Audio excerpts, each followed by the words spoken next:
Sekarang kita sudah sampai di dalam mobil dan mau balik ke Sagulung. Sini Bu, ngomong Bu, sini Bu. Sinilah Ibu.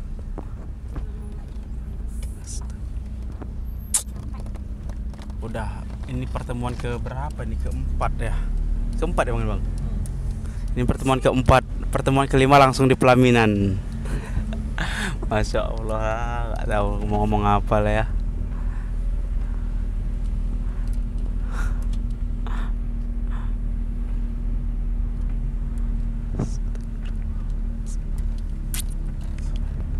Gak tahu gue mau ngomong apa ini.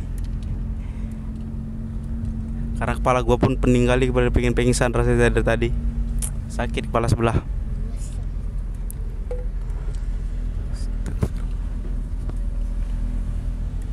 Banyak tasbih di sini guys. Ini tasbih ada 1, 2 macam. Dan sekarang kita sedang berada di pelabuhan Sekupang. Pelabuhan ini bisa ke Dumai, bisa ke domestik, bisa ke luar negeri juga ya, Singapura. Pulau-pulau yang lain aja. Oke, sambil kita jalan-jalan kita tanya-tanya abang dulu yang udah membantu saya ini ya. Tanya aja, aku jawab aja. Dulu lagi. Oke, sambil ngobrol-ngobrol ringan. Oke guys, jadi kita mau tanya, ada beberapa pertanyaan. Pertanyaan pertama adalah, bagaimana Bang perasaan Abang udah sampai sejauh ini Abang bantu saya, itu apa yang Abang rasakan Bang? Alhamdulillah ya, yang namanya kita wa ta'awanu 'alal birri wat taqwa, saling tolong menolong kamu dalam kebaikan dan takwa. Ini salah satu ayat Quran yang hari ini belajar kita mau amalkan. Apalagi membantu saudara kita muslim, saudara kita yang Islam, ini satu kewajiban kita. Apalagi saya seorang pendai ya, dakwah. Jadi kalau orang yang berdakwah ini nggak hanya cukup sekedar bicara, jadi harus terbukti apa yang diucapkan gitu. Hari-hari saya kalau ngasih tausiah, wa ta'awanu 'alal birri wat taqwa, saling tolong menolong kamu ya, dalam kebaikan dan takwa. Nah jadi kalau nanti ditanya oleh Allah Subhanahu wa taala apakah sudah diamalkan, nah inilah buktinya. Setiap ada saudara-saudara kita yang tujuannya baik untuk menyempurnakan agama dalam kehidupannya, maka kewajiban kita untuk menolongnya sampai tuntas. Dan mudah-mudahan Allah berikan keikhlasan dan Allah memberikan keridoannya. Amin. Ini Karena mempelai yang keberapa nih Bang, yang Abang selamatkan? mungkin kalau saya bawa udah banyak kayaknya. Banyak Bang? Mungkin yang mau ke 30 sampai 50 lah kurang lebih. Udah banyak yang saya bawa untuk nikah secara agama ya, secara diakui. Tapi yang paling ribet kayak gue Bang ya? Enggak, aman aja. Dari semua itu gue yang paling ribet ya? Banyak kali prosesnya entah apa-apa. Enggak, alhamdulillah enggak ada lah. Semuanya dimudahkan oleh Allah. Karena memang sebelum saya mau membantu seseorang itu, saya berhajat dulu memang sama Allah. Minta sama Allah, kalau memang ini kebaikan untuk mereka, mudahkan. Kalau memang Allah tidak meridhoi, berikan keputusan yang terbaik. Tapi nampaknya alhamdulillah dari mulai ta'aruf ya, kemudian khitbah, lamaran, ini semua berjalan dengan baik, lancar, aman, tidak ada halangan dan rintangan lah. Ya mudah-mudahan sampai nanti ke pelaminan diberikan kemudahan oleh Allah Subhanahu wa taala. Ya memang ujian pasti ada, ujian orang mau menikah itu pasti ada. Allah akan uji seorang hamba itu Kalau emang betul-betul udah sungguh-sungguh, pasti ada ujiannya. Tapi kalau nggak sungguh-sungguh, ya begitu juga. Ya. Makanya kalau ada ujian tuh bersyukur aja. Tandanya Allah sayang sama kita, Allah cinta sama kita. Karena yang namanya nikah ini kan nggak mudah. Karena inti dari pernikahan kan untuk menyempurnakan amal agama sebenarnya. Karena Allah ciptakan berpasangan-pasangan itu untuk saling mengenal dan juga untuk saling memberikan kebaikan dua-duanya. Apalagi orang yang sudah menikah ini amal ibadahnya ini sempurna dia. Beda dengan orang yang belum menikah. Orang yang belum menikah ini amal agamanya setiap pahala itu hanya setengah aja didapat. Kenapa bisa gitu, Bang? Iya. Karena memang ada satu perintah dari Allah yang belum dilaksanakan. Di antaranya menikah. Makanya kata Nabi, nikah sunnati, nikahku adalah sunnahku. Faman raghiba sunnati falaysa minni. Barang siapa yang tidak mengikuti sunnahku maka bukan golonganku, kata Nabi. Nah, ini kan kita berjuang nih untuk menjadikan umat Nabi Muhammad SAW ini menyempurnakan agamanya mulai pernikahan. Karena dengan nikah nanti dia akan menurunkan anak-anak yang soleh dan solehah. Akan bertebaran nanti di dunia ini anak-anak yang soleh dan solehah kalau kita awali dengan betul-betul mengawalinya dengan baik, ya gitu. Makanya setiap yang saya antar itu anak orang-orang yang menikah itu melalui proses dari mulai ta'aruf, ya, kemudian hitbah, ya. Nah setelah itu baru Allah berikan kemudahan-kemudahan. Tutup tuh, Bang. Tutup tuh. Ya, Kak. Tutup. Nah, pinter Kakak.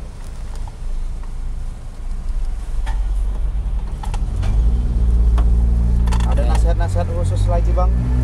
Ya, nasihat saya sama Rahmat sama dua-duanya terus aja istiqomah, jalanin yang terbaik. Karena kita hidup ini mau cari yang terbaik di hadapan Allah, bukan di hadapan manusia. Kita nggak peduli siapa itu jodoh kita, yang pasti setiap manusia itu sudah ada pasangan-pasangannya dari Allah Subhanahu wa taala. Tinggal kita menerima aja. Kalau ini kan secara nggak langsung, ya. Secara nggak langsung ini kan pertemuan yang memang Allah kehendaki gitu. Dari awal saya kenal Rahmat ada dalam dakwah. Kemudian Alin juga ada dalam dakwah. Jadi dua-duanya klop dalam agama. Ya mudah-mudahan ini jalurnya gitu. Untuk membuat nanti keturunan-keturunannya menjadi anak-anak yang soleh dan soleha. Nah inilah kita mau memperjuangkan semuanya. Biar nanti ya kita semua ini bukan hanya mendapatkan pahala dari Allah, ya kan. Bahkan nanti kalau ada anak-anak yang soleh, soleha, udah tentu orang yang menghubungkan ini pasti dapat dari Allah Subhanahu wa taala pahala, ya. Jadi ya itulah keinginan kita, ya saya, Umi, keinginannya seperti itu semua untuk menjalankan Bang. Untuk menjalankan kehidupan yang baik, ya, di dunia sampai ke akhirat. Kalau nasihat untuk saya sendiri apa, Bang? Tolong dulu, Bang. Kalau untuk Bang Rahmat, jaga kesehatan, ya. Kemudian juga berpikir selalu positif, terutama selalu husnuzon kepada Allah Subhanahu wa taala. Apapun yang terjadi, apapun yang dialami, semua adalah takdir Allah dan harus diterima dengan hati yang lapang. Nah, seperti itu. Karena setiap manusia nggak ada yang sempurna. Kita awali dengan lillahi ta'ala. Nah, walaupun ya pengorbanan juga sudah banyak yang kita keluarkan, tapi anggaplah itu hadiah dari Allah Subhanahu wa taala. Karena setiap pengorbanan dari hambanya itu apabila digunakan dengan kebaikan, insya Allah menjadi pahala, ya. Rizki kan milik Allah. Allah yang berikan kita rizki, kita pun juga berkorban untuk agama Allah. Walaupun kelihatannya keluar, ya, uang kita keluar, keringat kita keluar, pikiran kita keluar, tapi kalau untuk agama, Allah nggak akan sia-siakan itu. Nah, makanya istiqomah terus, ya. Jadikan hidup kita nih hidup yang terbaik di dunia. Jangan kita menyesal nanti di akhirat. Nah, saya pun gitu juga, ingin menjadi manusia yang terbaik buat diri saya, ya, apalagi menjadi panutan untuk masyarakat, ya. Yang mudah-mudahan dengan terjalinnya yang Allah kehendaki, yang Allah inginkan kan, satu sama lain saling mengenal. Dulu nggak tahu, sekarang jadi tahu. Dulu nggak punya keluarga, sekarang punya keluarga ya. Nah, insya Allah nanti Allah akan bimbing itu. Yang penting niat kita yang tadi ya, untuk mengharapkan ridho Allah dan mengharapkan bagaimana kita ke depan ini selalu mendapatkan petunjuk dari Allah dan perlindungan dari Allah Subhanahu wa taala. Nah, ini yang betul-betul harus kita jalani dalam kehidupan ya.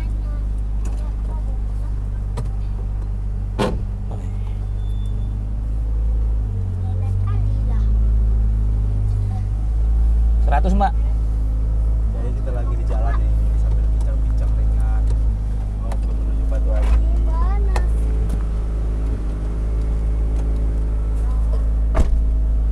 Perjalanan satu lagi di bensin benar dulu guys. 100 ya.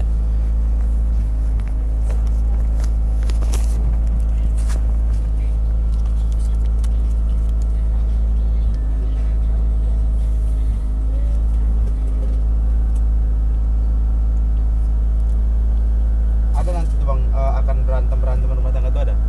Ya, setiap ujian pasti ada, tinggal kita mengatasinya aja dengan baik. Nggak usah dengan emosi, jangan ngambil keputusan terlalu cepat, pikir panjang-panjang. Makanya tadi ya, niat kita nikah itu untuk apa? Untuk menyempurnakan agama. Maka kewajiban kita saling ingat-mengingatkan, suami istri saling mengingatkan. Apabila lupa diingatkan, kita nggak usah marah. Karena yang namanya manusia kan punya sifat pelupa, salah itu udah wajar. Karena bukan malaikat ya. Walaupun ustadz, walaupun ustazah, kalau memang ada salah ya tetap dia mengakui kesalahannya. Ya itulah jalan yang terbaik ya buat kita buat di dunia ini, karena dunia perantara aja sebenarnya. Adapun mau bahagia atau sengsaranya kita nih di dunia, di akhirat ya tergantung kita juga. Makanya butuhnya ilmu itu buat bekal kita sebenarnya. Nah, makanya nanti niatkan kalau udah berkeluarga, sempurnakan ilmunya. Caranya gimana Bang? Ya belajar dengan orang yang betul-betul keilmuannya itu bisa jadi panutan, terutama yang bisa jadi contoh. Karena untuk jadi contoh ini agak susah, apalagi kita nanti kan punya keturunan, punya anak pun akan lihat kita. Kayak saya kan, saya udah bilang sama anak saya ini dai, bukan pengusaha, bukan pekerja, tapi menjadi dai-nya Allah, mengajak manusia untuk taat kepada Allah. Jadi wajar kalau saya nggak punya apa-apa gitu, harta nggak punya, apa nggak punya, pun ini bagian dari Allah. Makanya orang nggak nyangka aja kok Pak Ustadz segala-gala ada, mobil ada, rumah ada, kendaraan ada, itu semua dari Allah. Karena kita yakin kan, siapa yang menolong agama Allah, Allah kan tolong dia. Masalah kebutuhan itu pasti nggak usah dikhawatirkan, yang penting dia terus aja untuk agama, insya Allah mulia. Makanya kalau kita dipilih oleh Allah SWT jadi satu daerah, nanti kita ditempatkan dan situ ada kesempatan kita untuk membina atau menjadi guru agama, walaupun kita hanya bisa alim bahkan saya bahkan, karena itu kemuliaan dari Allah. Kita bisa mengajar itu satu kemuliaan dari Allah. Saya pun nggak tahu kayak guru pesantren kan, tapi banyak juga orang-orang pada pesantren ada juga dia ngajar kan, paling kerja lari. Nah ini yang diinginkan oleh para guru, mencetak ulama, mencetak dai, makasih ikhlas, tapi cowoknya melamar lagi. Jadi sampai terus berjuang, putus asa, Banyak pertanyaan dokter kan, cuman kepala saya ini pusing sekali ya. Pusing di sebelah sini guys, pusing sebelah sini. Nanti di hari hanya kita insya Allah hadir lagi, tapi nanti insya Allah pakai kamera yang baru ini ya. Teman saya Jaki Garat, siap-siap kau. Assalamualaikum warahmatullahi wabarakatuh.